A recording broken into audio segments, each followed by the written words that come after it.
Navanda Jumo Nazota la télévision, Nazoka pasteur moi ya Congo Azoloba. Il n'y a qu'un seul nom. C'est le nom de Jésus-Christ. Fongolo makambo nyonso. Na kombo ya Jésus-Christ, na moto alati pentacle, nani a solution. Qu'est-ce qui fait que ba pasteur na biso ba teya ba maloba oyo ba teya ka connaissance ya spiritualité oyo teya kate. La plupart ya bandeko na biso tozali kobenga ba pasteur, misusu bazali ba mystérieux, mais misusu bazali ba mystérieux te. Bref, tozomona na kati mboka na biso, ce pasteur morobo a eu pouvoir surnaturel moko. A remonté la manifestation peut-être bimisi être morobo na nzoto moto. Au monde ande ba critique akae. Ils allaient manquer à connaissance. Yé tokoko retenir azanani. Bon, yé azali parmi ba disciples oyo bazali ba descendants ya Yoshua Mashia, mais à travers les maîtres chic andi bazali ko guider pour na asila ko atteindre aussi absolu. Vous confirmez biso ko za disciples. Oui, nous allons moko ya ba disciples. Eza nini ko za la disciple? Bon, disciple ezali mutu o azali kolanda enseignement oyo batikela ki biso epa ya le grand maître Yoshua Hamashia. Je vous salue très chers internautes. Boza ebele bovanda ki banda kala la bandako, boza kozela mission na bino confirmation. Lelo na ko expliquer bino que nous se déplacer te longo ki 24 toye awa na commune ya Bumbu. Toye ko luka maître Chika oyo boyebi que notre yamba yemba lebele na mission confirmation bana poto boyebi bokoma pe bopesa ba suggestion ebele. Maître Chika c'est quelqu'un oyo azali visionnaire. Maître Chika aza parmi bato bazana ba enseignement caché ya Bible. Lelo tolinga kite que notre solani ka ndenge to sola. Lelo to préféré vraiment tu as un temple naïe. Tu as un temple naïe, c'est une nouvelle adresse. Tellement que nous a changé à longue Kassavou, comme na Bumbu, il n'y a pas de problème. Tu peux rejoindre poto merako solo là et puis to la kisabino, ba makamusus to le ba peut-être na maloba, mais les lots te relaxent image moko na moko et puis à repérer sa biso d'explication. Tu as déjà na porte naïe, je me permets maintenant, il y a okuta na kata temple naïe pour na kuta neto solo là. Suivant.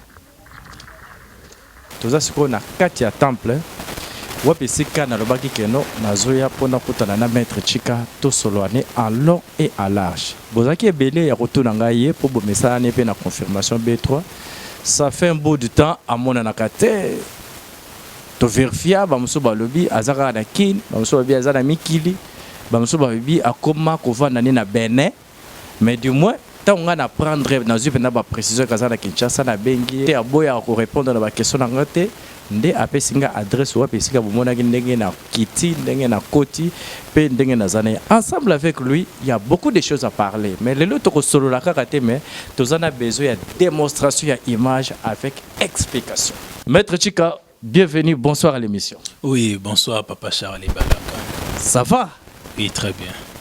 Maître Chika, absence est trop remarquable. Banda 2020 et bandit tout mon année et puis 2020 en web bandit oui ça ba problème belé ba maladie bana kokufa ba problème ba piaka qu'est-ce qui fait arrêter na yo zo mon anate? Merci mingi pour l'invitation et na profiter pe na pesa ba mes condoléances à partir de la disparition ya moi na biso malgré tout na ça qui en distance mais ils allaient Européen ça paye sur place et absence ces ala qui contenu à travail au tozana yango et ça fait que travail ndim tibandaki ko sala que tout le monde en a c'est parce que tout ça qui na ba ligne mususu to ande ko landela et contenu à makambo pe otali mboka na biso et ça fait que na minute au tozali libre tant on peut biso explication au peut biso pe invitation de tout ce comme on a. Oui, et c'est qu'on a ngé to mona ni na yo puisque to mona na moi kala mais oza déjà moko ya ba oyo penza na zaka na confiance na bango et surtout que nous ceux qui to salino émission et ningi saka Afrique et ningi saka Europe et ningi saka Amérique ba to nyoso batala kango na yo kaka ba retomber ba commentaire. Lelo to yo surprendre na cadre moko oyo to yebi kututi. Puisque bato tout Kinshasa mobimba Afrique mobimba na bato ba outra libanda ya Afrique ceux qui baye balingi komona yo baye belo na adresse na Kasavubu mais curieusement to komi awa na Bumbu. Pourquoi changement? Oui, merci mingi pour le changement ils allaient que ba endroit où il y a biso aussi la ko louer ils ont place na biso te toujours place par contrat.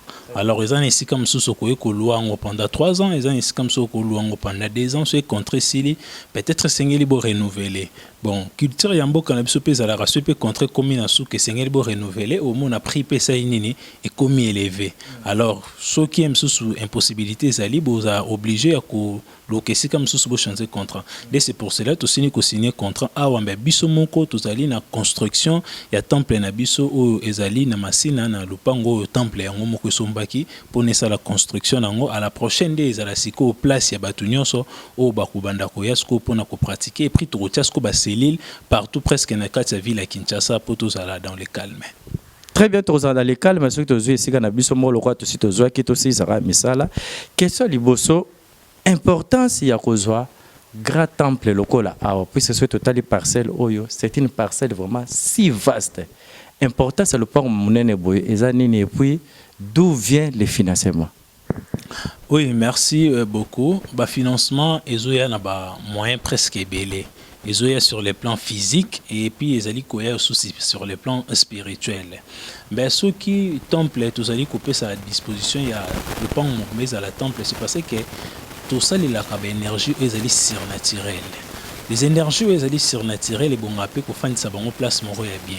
Moto soki alingi mwasi soki abali mwasi akozela mwasi ndako akosombela lupango ou bien akozwa ndako mo bakeloe o bakofanda ba mibale bakokipe ndako wana nyonso bakotia babiloko nyonso ezali nécessaire. Mais oromona moto azali maître spirituel mais azali ko kipe nano ba esprit bazali ko pesa énergie te. Alors ezali manque enseignement et manque na moto o asili kozala ascensionné te. Alors moto nyonso azali ki ascensionné ou moto nyonso azali ascensionné azaka obligé ya ko pesa nano priorité na temple. C'est pour cela que maître chika partout ici ka azwaka temple azwaka lupango mobimba. C'est parce que be énergie be esprit bazali différent. Be esprit bazali koya na nord, sud, est et l'ouest. Alors chaque esprit azali na nature na azali na eloko na o aliaka. Alors esengeli na motu aussi la koza na temple approprié ya esprit azali ko uta na nord, na esprit azali ko uta na sud, na esprit azali ko uta na ouest, na esprit azali ko uta na orient, na esprit azali ko uta na occident. Donc ezali ko sengela ke motu esengeli na ye azala na place moko ezali très vaste ezali bien disposé pour asila kosala temple ezala bien. Donc moto esengeli na ye a apesa no priorité ou maître spirituel et sengeli na ye apesa priorité na temple. C'est parce que temple ndezali piste d'atterrissage. Lelo tout monde a ba aéroport ezala mikiete. Ils ont un aéroport mode 10 mètres ou bien 15 mètres de longueur ou bien de largeur. Ils ont toujours des kilomètres. Alors ils ont un morope na biso awa. Alors l'esprit au biso aussi la kubenga, basi la koya na basukus volant na bango. Alors l'esprit na tombe basi la koya et sengeli pe piste d'atterrissage ezala vaste.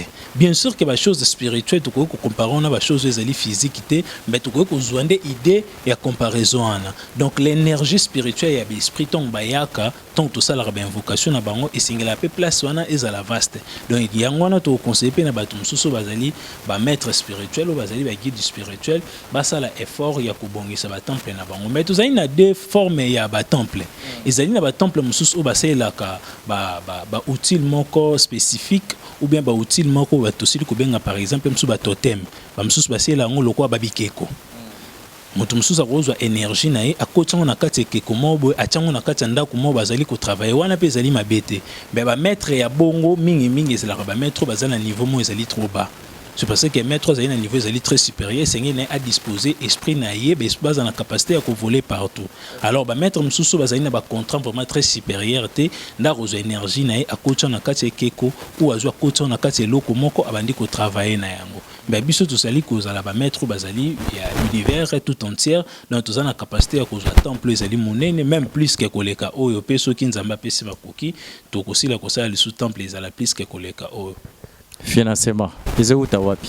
Financement ezali kuta epai na yo ezali kuta epai ndeko ezali kotala biso ezali kuta pe na monde des esprits. C'est parce que soki moto asili kokuta na énergie monde d'esprit c'est-à-dire monde des esprits on des extra voilà. Oui, monde extraterrestre pour esprit nyonso azalaka extraterrestre c'est parce que habitara na terre te. Alors na terme universel être nyonso azali ko ma en dehors ya planète terre azali kokota abo benga toujours extraterrestre c'est parce que azali ko habiter na planète terre te.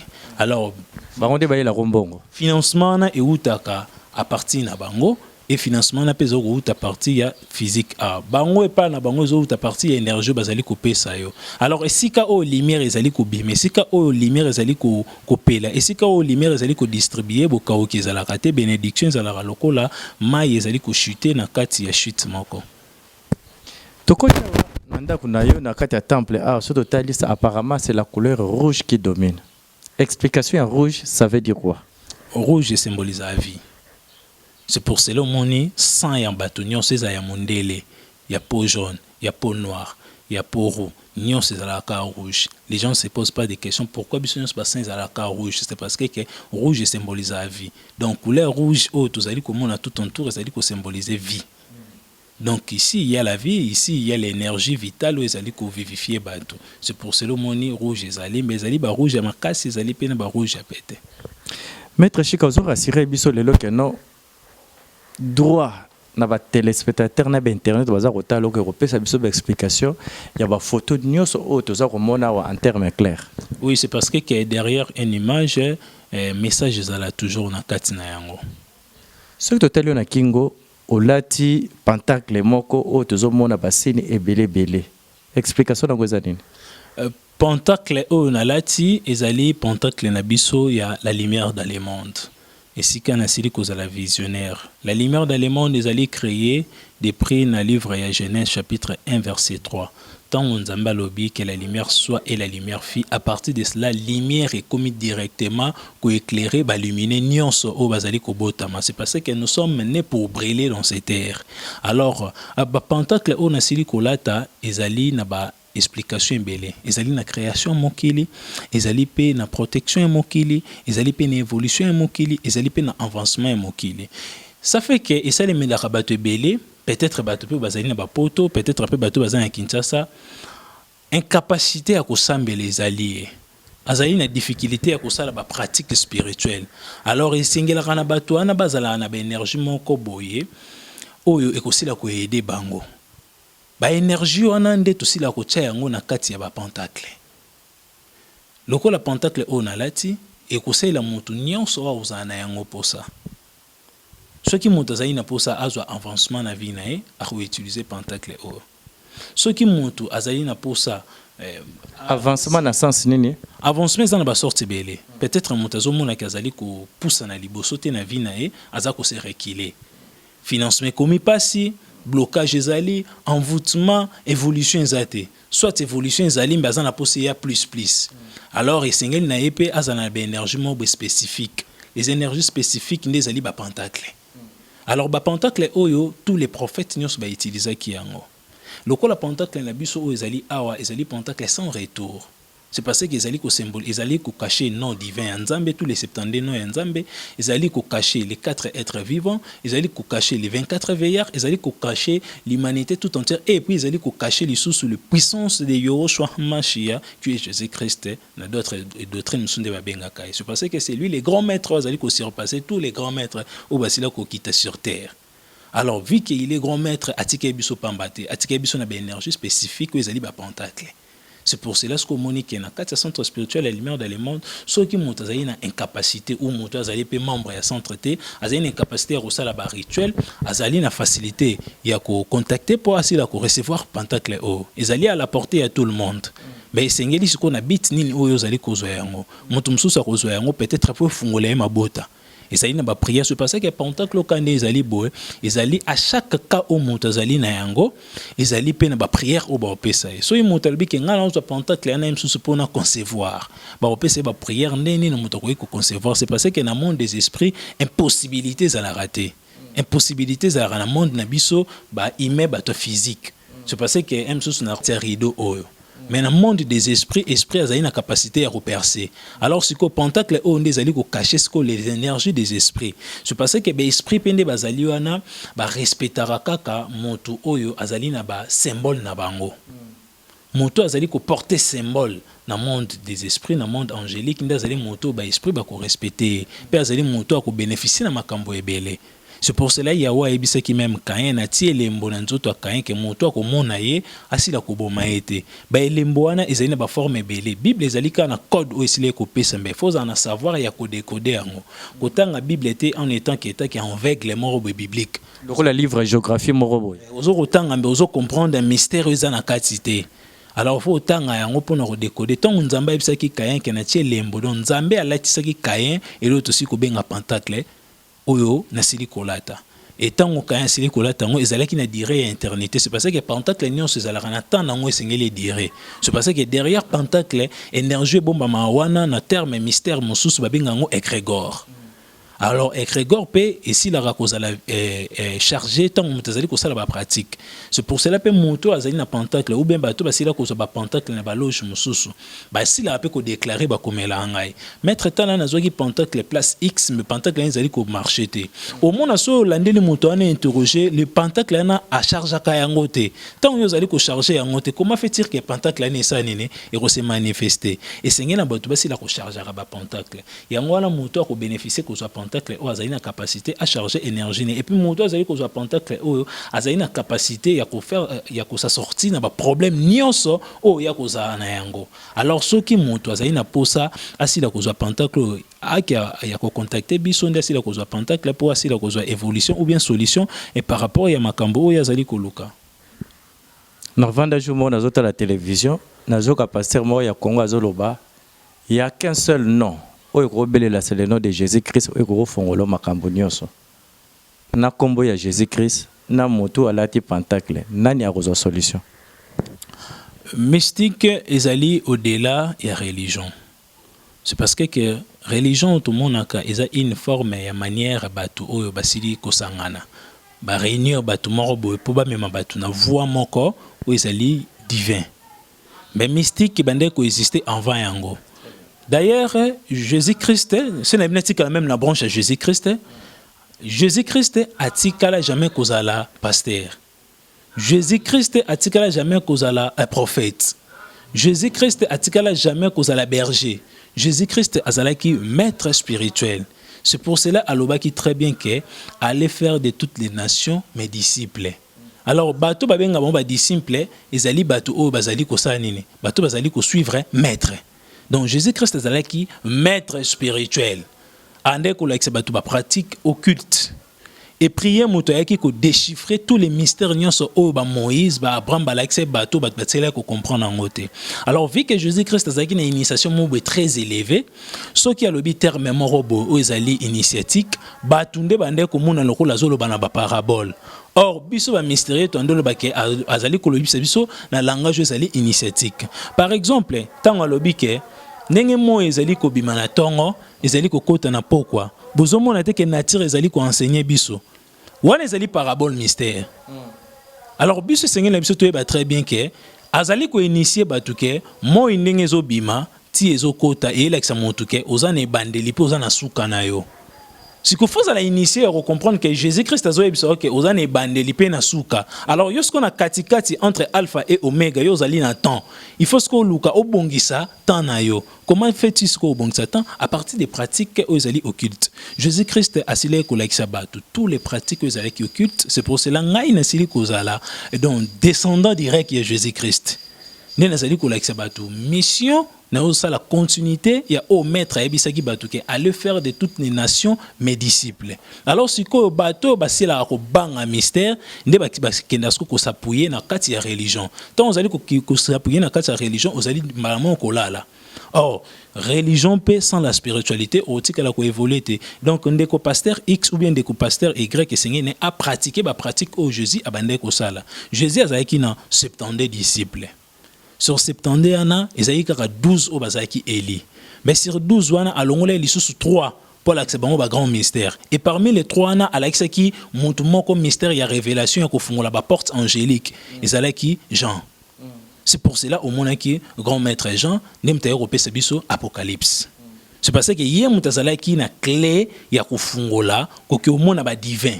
C'est pour cela lobby que tant asali ba voyage astral, aki amoni ba setso, tant asali ba voyage astral, amoni ba dragon, tant asali ba voyage astral. Donc ba sele ko l'accès ba code wana mystique ezala ba dimension par dimension. Ngai ko étonné ngate sur na moni pasteur moko asili ko ba mystique té ezali gravité peut-être même sous maître naie, azali ki ne pe mystérieux, azali ka pasteur lokola ye et a PCK héritage à parole.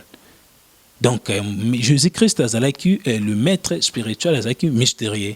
Et même tout ce qui même na chrétien bazolo ba très bien que azala qui jamais ko bimisa apparence que azali le fils de Dieu bande ko on dirait un comme un voyou. C'est comme si que les lombende ba tupé ba retraiter biso ba mona ta la mettre na zolo ba bozo mo na aspect na été donc ba tu peux pas croire mon tu faut la ta veste le ko la yo excusez ngai il faut ta Bible il faut à la koto or Jésus-Christ à ce cas là jamais ko c'est même Nouveau Testament biso to ça là ka. Il bande ko c'est la ba rouleau et ça qui est Ancien Testament. Et à côté en esprit, le coup la maître chic à côté en esprit. Maître chic a toujours été le macalamengi te pour tous avoir explication. Il y a des photos nyoso, des images nyoso toujours au na temple awa. Mais que soit curiosité, qu'est-ce qui fait que ba pasteur nabiso ba terre ba maloba oyo ba terre ka connaissance ya spiritualité oyo terre te. Tozali na trois formes il y a kolaki sabatu o babengi ya kotanga ya liboso ezali kotanga ya ba mystérieux o babengi initiation ya ba maître kotanga ya mibale ezali ya ba élève o bazali ko apprendre et pas ya ba maître kotanga ya misatu ezali o topesaka batu ya banzela o tosili kobenga ba chercheur bazali ko ya kozwa et pas ya ba disciple. La plupart ya bandeko na biso tozali kobenga ba pasteur misusu bazali ba mystérieux mais misusu bazali ba mystérieux te. Bref tozo mona na kati mboka na biso ce pasteur morobo a eu pouvoir surnaturel moko a remonter ba manifestation peut-être bimisi être morobo na nzoto moto au monde ande ba critique kae ezali manque ya connaissance. Or ba pasteur ba kompe ko comprendre très bien que to ko tika la kana domaine ya parole te. C'est parce que les écritures et bomaka. Il faut tika la skona domaine ya pratique. Il y a miracle. C'est pour cela moni na pesa ki bango devoir yo yebisa bango nyonso basa la ba chambre haute na kati ya église. Comment fait-il yo na kati ya église moza na chambre haute te mais oza na bureau. So moni pasteur moko azali na bureau baza na kati ya chambre haute te na église na et sengelo bim église wana. Pognon so repesa azali ko bénéficier juste une énergie na bino. Pourquoi ça pas zani na nguya tembe yo zali ko sambele pa na lo kwa nzamba za ne miséricorde. A osanini. A opesa kaka ba solution yo zo kanisa lo la ye. Or ezali à partir énergie a yo mon copé. Donc ezali na sens moko ya bongo. Donc ba pasteur esengel ba jana ba chambre haute et c'est kanini o ya so la kana ba divin. Eza na kati ya chambre na yete ibisa bino ke te ngana za na kati ya chambre na te le roi ngai a na za na ba chambre haute na lekso ke a c'est na koti na traité kabo a c'est na koti na zo traité kabo a c'est na koti na ça la pratique boy c'est na longwe a na ke na mai na ça la pratique boy comme tous les quatre métatrons sarpani de bande ko sala dona ba chambre na ba ba kota raté kaka yo moko moto ko iko kota mbesengi na moto zala na énergie mobo ezali divin c'est parce que question moto za une énergie ezali divin te nzamba frappaka yango na ba bi un fimbo na mokongo na zoba. Donc ceux qui montent aussi kozala na mayele était la spiritualité nzamba ko frapper on dasila ko frapper ba Sodome et Gomorrhe n'est passé là ko frapper ba biloko ebele donc seigneur no ozala pire devant avant okoma na trône ya Yahweh. Maître Chika, avec votre permission, on va se mettre debout. Tout élément comme ça, tout me gagne cause d'explication. Il y a ba image moko oyo ngana za komona na kati ya temple avec plaisir. Maître Chika, na roseka la caméraman na biso, azula biso tableau oyo. Nous avons un tableau oyo kotoyo. Tozomona 4 bikeko. Ya liboso na likolo kuna tozomona lion. Na se ya lion tozomona na yebite yum tozami placé ko expliquer. Na coin kuna tozakomona taureau. Tozakomona taureau na se tozakomona on dirait ibu. Na kati tozakomona on dirait fongo la moko ya munene. Explication nini okoki kopesa biso na ba photo oyo mine oyo iza 5 photos auto mondia. Oui, merci beaucoup. Toroye bibiso nyonso le grand maître oyo tosili kobenga Ézéchiel apesaki biso explication ya vision ya Ézéchiel ndenge amonaki. Ézéchiel alobaki très bien que na vision na ntango asalaki amonaki 4 représentations. Alors représentation na oyo asili komona alobaki moko ezalaki na forme ya lion, moko ezalaki moko ezali na forme ya lion, moko ezali na forme ya taureau, moko ezali na forme ya aigle, pe moko ezali na forme ya motu. Na explication oyo topeselaka awa esengeli na bato bayeba très bien que ezali na 4 architectes de l'univers oyo basila kosala likolo se na biloko nyonso tozali komona. Alors les 4 carrés de la réalité oyo bazali ba 4 architectes élus par ye moko Yahweh nzakomba mokeli ya likolo na se asile kopona bango 4. Alors les 4 wana bazali ba prototype na lobango déjà na bémission soto sala ya ba race oyo ezali paradisiaque na ba race oyo ezali terrestre na ba race oyo ezali céleste na ba race nyonso ezali ko entourer l'univers oyo ezali visible na invisible. Alors tout le monde a très bien na kati pe ya mokili awa l'homme ne peut pas marcher en dehors des 4 rayons qui dirigent l'être humain qui sont le nord, sud, est, l'ouest.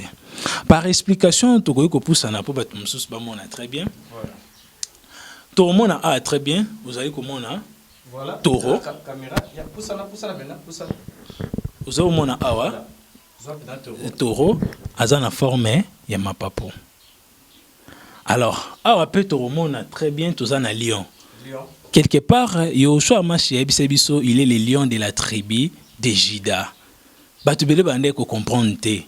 Pourquoi Zalaï Kolobake, je suis le lion de la tribu de Juda? C'est parce qu'il y a kati ya trône ya Nzambe, lion Zali ko présenter wana élément et lumière. Alors tout le monde a très bien tous ali na aigle. Tout le monde a très bien tous ali na aigle. Ceux qui tout le monde na aigle, tout le monde a très bien tous ali na être humain. Ou azali motu. Yepe azali na mapapu. Yepe azali na mapapu. Na katikati na biso o tozali komona a ezali motu mais azali na elongité azali masqué. Je pense que so tali bien na livre à Ézéchiel azali ko yebisa biso très bien que ba face na bango e bande komona na te. Donc ba face na bango azali couvrir à partir ya zèle na bango. Mais moi tout découvrir tout dessiner ba zèle nyonso ezali te. Bazaki na ba zèle ezali ko bomba face makolo na mususu ko aider bango pour ba voler. Alors na katikati o tozali komona boule oyo o nazomona ngolo la fongola ya pembe na katikati ya mwindu. Ça c'est l'énergie. Tango Nzambe alobi très bien que la terre était même forme et vide dans le livre de Genèse.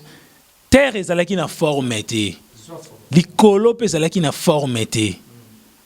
Alors tango balobi na Genèse chapitre 1 verset 3 ndena lobaki que la lumière soit et la lumière fit. Le première présentation est énergie et c'est à la forme ya oyo na pesi oyo. Yango pomoni maître Chika alati yango. Ezali manifestation ya lumière, ya création, ya humanité toute entière. À partir ya lumière, Nzamba sali nyonso. À partir ya lumière, Nzamba éclairer même motu. À partir ya lumière, nde ba créer même ba ange. À partir de la lumière, on basali les étoiles. On basali le soleil où ils allaient entourer biso.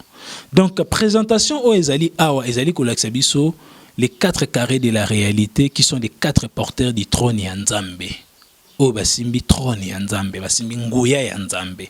Ah bon? Alors 4 porteurs du trône na ba mona ape Nzambe te. Yangwana makamba Nzambe za kibondoki makasi. Ndenge baza bango 4 architectes basala mokili batikala komona Nzambe te. Komona Nzambe. Bongo négociation ngo sala mandenge nini? Nzambe azali koloba. Wana torokene na mystère ya enseignement ya parole dans Jean 1:1. Au commencement était la parole et la parole était avec Dieu et la parole était Dieu. Donc croire d'abord en l'invisibilité. Les 4 porteurs du trône, ba yokaki parole ya Nzambe et komara directement acte. Et pas ina bango, pe et salaka action et pas ina biso. Tant Nzamba lobi déjà que bobo mamokili bango basali acte wana et action wana et salemi et sur terre. Ça lobby, beaucoup nous avons limo et maître Chika et directement ça se fait comme ça. C'est pour cela, dans le centre spirituel à la lumière d'éléments, tant que tu as la première des choses photo like ça yo et si quand énergie n'a pas besoin de saler là, ezali ko uta. Alors vu que facilité il y a comment il y a dessiner zalaki de te dessiner c'est parce que batu belé bazana une difficulté ya kotanga lecture. À partir ya ba image ne moto ça nini à comprendre c'est parce que to comme déjà na temps ya kozwa nyonso zalaki caché et bima siko na misu ya batu. C'est pour cela mon énergie oyo esili kobima awa. Et à partir il y a 4 prototypes oyo ndezali pe l'énergie obiso tozali ko salela.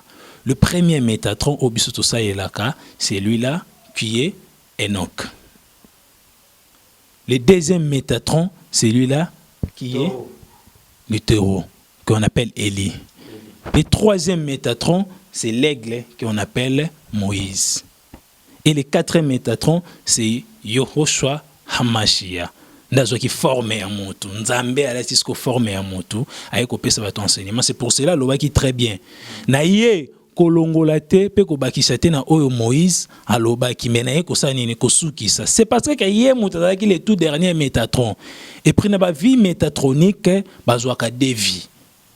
C'est pour cela au monde qui est très bien qu'il y a qui ko bon c'est la bien ici qu'après non ça nini na koya. Et si quand on koya bon c'est la biso api awa na espace autobengi infini.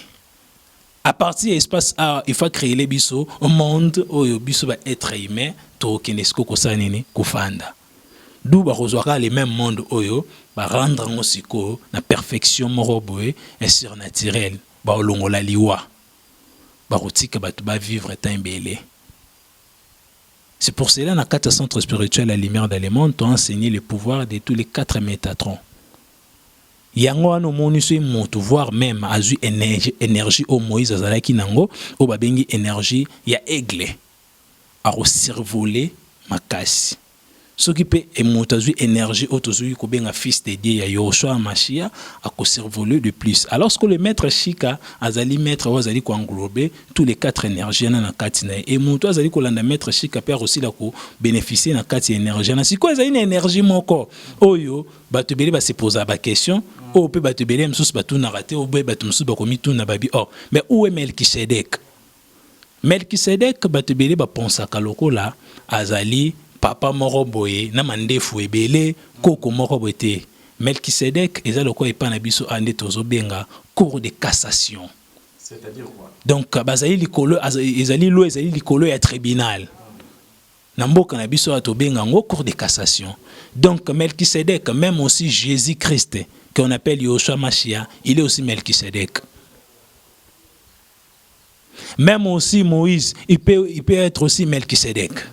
Melchisedec, c'est un état. Ce que l'état Melchisedec, ezali état où ezali ko contrôler tous les bâtonniers sont au bayebi et connaissance ya Yahweh. Ce qui peut être au lingo aux bénédiction, au esengé na yo aux évolution, nde sikoyo ba prêtre les anciens divins nde boya sikoyo balati toge où ezali ko pesa bango lokumu ya o bengi Melchisedec. Alors siko Melchisedec ni ko le roi de Salem. Siko donc roi de Salem ni ko le nini ba konzi ya kimia. Nesiko abiso to bengaka ba président en cour de cassation nana ba président bazali ko ya ko fandi sa justice. Nesiko ba olata ba toge na bango na kati wana Yoshua Machia bazali azali ko kata likambo ya bato. Yango wana lobaki ke ye moko azali le seul médiateur o azali pona kolongola biso na terre comme ma biso vers epa ya papa. Pe ye moko lobi très bien ke nazali lisusu le seul avocat oyo nakoya ko sambelela bino. Donc ye moko ayebaki très bien que il est aussi le Melchisedec. Donc ye moko kaka ozani ni le simple juge na biso o akoya ko sambela pona biso. Il s'appelle Maître Chika. Le lobo monique note yaki émission moko po tomera ko accomplir makambo oyo to lobela rabino d'une manière théorique. On a voulu assez que tous les explications, mais ce n'est qu'une première épisode pour cette émission ebele. Avant d'appeler ça un mot de la fin, le message qui est très nécessaire, il fallait le bangana une question te. Mais pembeni na on a un message s'il peut venir. Yarotilma awa voilà. Ye tokoko retenir azanani. Bon, ye azali parmi ba disciples oyo bazali ba descendants ya Yoshua Machia, mais à travers ya maître Chika ndi bazali ko guider pour na asila ko atteindre aussi absolu. Vous confirmez que vous êtes disciple. Oui, nous allons disciple. Et ça, nini kozala disciple. Bon, disciple, ezali mutu oyo azali kolanda enseignement oyo batikelaki biso epai ya le grand maître Yehoshua Hamashia. Ok, nous allons recevoir prochainement puisque nous avons la matière, mais on va faire une émission spéciale avec eux. Nous allons rappeler qu'on sentir sagesse, ce que vous avez on ne trouve pas maître Chika. Tout comme Nasuka, la ligne maître Chika la drone à caméra et c'est qu'aux États-Unis baza kotala yo et c'est qu'à Europe, Asie baza kotala yo, na ba province baza kotala yo. Message nécessaire. Oh, il faut le bas. On a une question te. Au Rolobani ni pona batu nyonso o bazalaka vraiment édifié na ba message pe ba révélation salaka. Oui, merci mingi na kosenga na bandeko nyonso bato belé na mona raboko marake nazali sorcier. Or moto mota ko juger moninga sazali sorcier to azali sorcier et sengeli ko affronter moto ana ko zo enseignement na po e basoka azali sorcier ou bien azali société et na ko senga na bato nyonso très bien que balanda message en esprit balanda yango na ndenge ya physique te. C'est parce que ce bolandi yango na ndenge ya physique vous en difficulté à comprendre makambo nzambe, c'est parce que le créateur de toutes choses est esprit. Alors maître Chika azali visionnaire dans le monde et ko senga na bino pour se convertir beaucoup de membres effectifs à la lumière dans le monde pour aussi bénéficier de l'énergie à Yoshua Machia. Pe moto azali na difficulté ya ko sala ba pratique ezali spirituelle à cause ali na facilité à cause énergie ou ezali spécifique ou ezali pentacle pour na été ici la ko aider na ba problème nyonso o moto asili kozala na yango. Merci maître Chika, numéro de téléphone. Numéro de téléphone est ali plus 243 89 63 62 367 plus 243 89 63 62 et 367. Il s'appelle Maître Chika, c'est-à-dire c'était lui mon invité spécial. Il y a émission Lelo, Azara partenaire d'abord il y a émission Confirmation B3. Boyo qui ndenge to solo linaye, tozana besoin de réaction na bilo. Dans la émission, soit lien, partager, s'abonner à la Confirmation B3. J'espère que nous très bientôt là, nous allons sur la deuxième émission pour parler d'un autre sujet. Avantage, c'est la réalité et la spiritualité, oyo toye baraté, oyo toye karango nulle part ailleurs. Abonnez-vous massivement, je vous salue vous tous, que Dieu vous bénisse. Soyez bénis au nom de Jésus-Christ. Bye. Nous vendons jour à la télévision, nous avons pasteur moi ya Congo azoloba. Il n'y a qu'un seul nom. C'est le nom de Jésus-Christ. Na kombo ya Jésus-Christ, na moto alati pentacle, nani a rezo solution. Qu'est-ce qui fait que ba pasteur na biso ba teya ba maloba oyo, ba teya ka connaissance ya spiritualité oyo teya kate. La plupart ya bandeko na biso tozali kobenga ba pasteur, misusu bazali ba mystérieux, mais misusu bazali ba mystérieux te. Bref, tout le monde a un biso. Ce pasteur morobo a eu pouvoir surnaturellement encore.